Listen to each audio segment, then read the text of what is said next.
तो अभी हम देकर आए हैं असेंट 2.0। तो हम बताते हैं पेपर कैसा है। ये उसके साथ उसकी आंसर की मिलती है, बाद में देते हैं, पहले नहीं। ठीक। और तो शुरू करते हैं फ़िज़िक्स से। फ़िज़िक्स के क्वेश्चन इजी टू मॉडरेट और एक दो हार्ड हैं बस। इजी टू मॉडरेट और एक दो हार्ड थे, और क्वेश्चन के जो लेवल था बढ़िया था, और लैंग्वेज वाइज वाले क्वेश्चन थे। तो इस और मतलब कि लैंग्वेज बहुत अच्छी लिखी हुई, एकदम सिंपल नहीं लिखा है, थोड़ा घुमा फिरा के फिज़िक्स में लिखा है। जैसे कि ये और स्टेटमेंट वाले इसमें भी थे इस बार। और हमें से ये वाला मेरा सही नहीं लग रहा है, ये क्वेश्चन है, ये हमें ज़्यादा कुछ समझ ही नहीं आ रहा है। हमने शायद दोनों फॉल्स लगा दिए है, अब पता नहीं वाला करेक्ट है कि नहीं है। कौन सा है? 9। हाँ करेक्ट है मेरा। और क्वेश्चन अगर कहें तो क्वेश्चन का लेवल बढ़िया था, और एक 3-4 हार्ड थे, और लैंग्वेज अच्छी थी, और बस और घुमा फिरा के पूछा था, मतलब कि डायरेक्ट नहीं पूछा कि ये है तो ये बताओ, मतलब कि कोई कंडीशन दे दी है और फिर बता रहे हैं।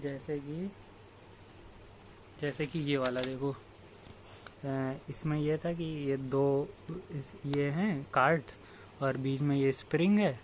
तो इसमें अगर हमने लोगों ने ये स्ट्रिंग काट दी, तो फिर इसमें ये बताओ कि वो क्या होगा, मोमेंटम। एक तो इतनी लैंग्वेज इन लोगों ने लिखी, और फिर लास्ट में पूछा कि सिस्टम का मोमेंटम क्या होगा अगर ये स्ट्रिंग काट दी। तो external force can't change internal momentum कह रहे, एक्सटर्नल फोर्स मोमेंटम को नहीं चेंज कर पाएगा। तो ये एक्सटर्नल लगा है ना, तो पहले मोमेंटम ज़ीरो था और बाद में भी मोमेंटम ज़ीरो ही रहेगा। 20 का 1 है। हाँ मेरा ठीक है। और बस मतलब ऐसे ही हम कह रहे हैं, ये लैंग्वेज, ये अच्छी लैंग्वेज, मतलब कि तुम्हारा टाइम लेंगे, ये एक बार में नहीं होंगे।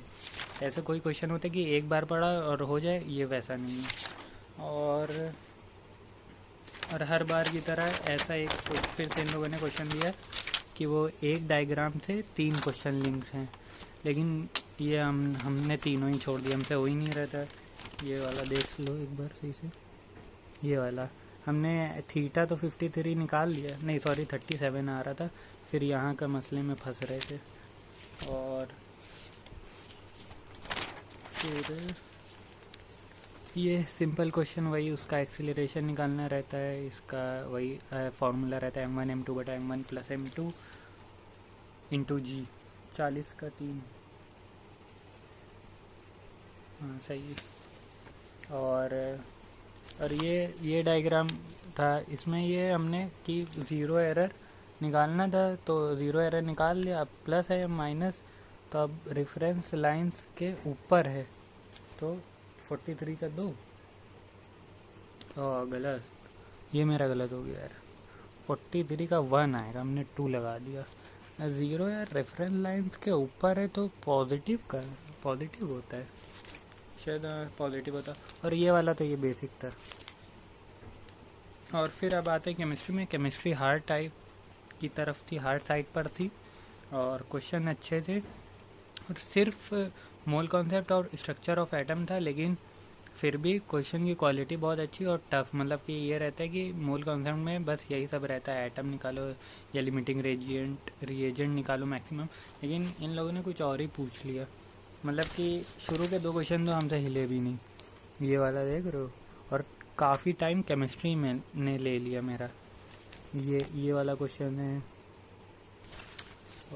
और भी ये असर्शन रीज़न तो करा है हमने, ये मतलब, और कैलकुलेशन बेस्ड वाला, और एक और कैलकुलेशन बेस्ड वाला ये रहा। ये हमने स्किप कर दिया क्योंकि हमें पता था काफ़ी टाइम लेगा कि इसमें वही मोल फ्रैक्शन निकालो। ये सेम क्वेश्चन इन लोगों ने अपने पहले टेस्ट में भी दिया था, क्योंकि उसमें भी मोल कॉन्सेप्ट था। और इसमें 1-2 क्वेश्चन वैसा था जो इन्होंने अपने टारगेट बैच वाले ऐप में करा है, मतलब 1-2 क्वेश्चन बस। और फिर आते हैं, और ये वाला यार मेरा 67 का 3, ये वाला था एक क्वेश्चन। ये वाला थोड़ा हार्ड था, लेकिन हमने उससे कर लिया, सिर्फ हमने स्लोप निकाल लिया, तो -1 आ रहा था स्लोप। पूरा सॉल्व करने की ज़रूरत ही नहीं पड़ी, मेरा स्लोप आ गया -1, हमने टिक कर दिया, मिल गया आंसर। और ये वाला डायग्राम, हाँ ये सेम क्वेश्चन इन लोगों के ऐप में भी था, और ये तो NCERT का भी है डायग्राम। और फिर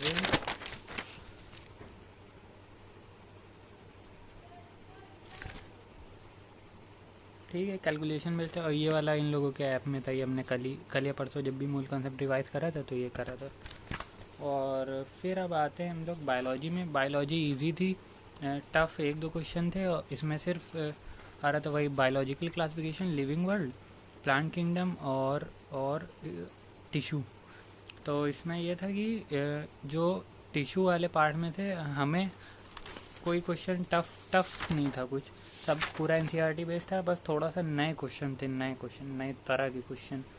स्टेटमेंट वाइज ज़्यादा थे, असर्शन रीज़न था, और इसमें यह था कि थोड़ी बहुत कन्फ्यूजन रहती है स्टेटमेंट वाले में। तो वही स्टेटमेंट पेपर में भी रही, और कुछ हमने छोड़े भी, और हमें लग रहा है कुछ गलत भी होंगे।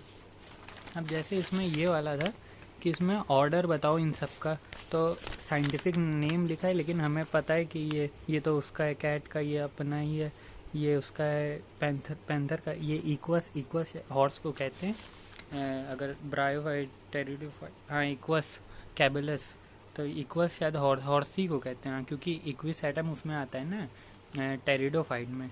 तो हॉर्स टेल ऐसा सर ने लिखवाया था, तो इसमें ये शायद, लेकिन हमने स्किप कर दिया क्योंकि हमें सही से पता नहीं था कि ऑर्डर कार्निव हो रहा है कि क्या। अगर बायो का है तो ठीक ठाक थी। तो अजान भी हो गई और अब जा भी रहे। डायग्राम वायग्राम बेस्ड क्वेश्चन वाले थे, ठीक था, ओवरऑल बढ़िया था पेपर। और अगर इसकी पीडीएफ चाहिए तो हम टीजी हमें मैसेज कर देना। तो बस बाय।